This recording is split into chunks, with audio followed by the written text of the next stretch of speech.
মহান আল্লাহর নির্দেশে সাইয়েদানা হযরত ইব্রাহিম আলাইহিস সালাম নিঃসন্তানের কুরবানি এবং অলৌকিকভাবে সন্তানের বদলে জান্নাতুন প্রেরিত দম্পতি কুরবানি কবুল করিবের মহান ত্যাগের নিদর্শন লইরে সারা বিশ্ব মুসলিম জাতি সুন্নতে ইব্রাহিম পালন করি আইর।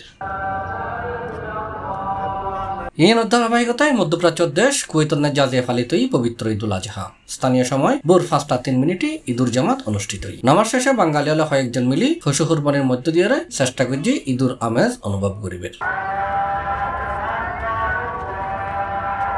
এবার ঋতু সরকারি ছুটি 5 দিন। প্রবাসত ঈদ মানে হষ্ট ইএন ফুডিটি C+'এর ক্যামেরা তো প্রবাসী হলর নানান রকমের অনুভূতি প্রকাশের মাধ্যমে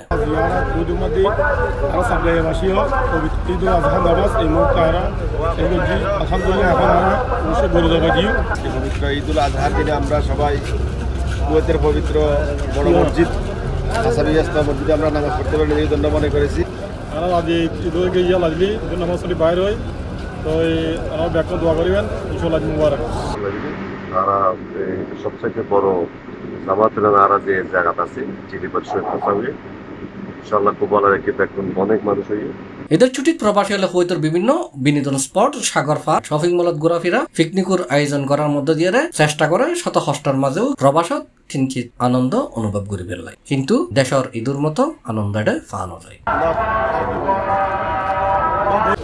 C+ চট্টগ্রাম।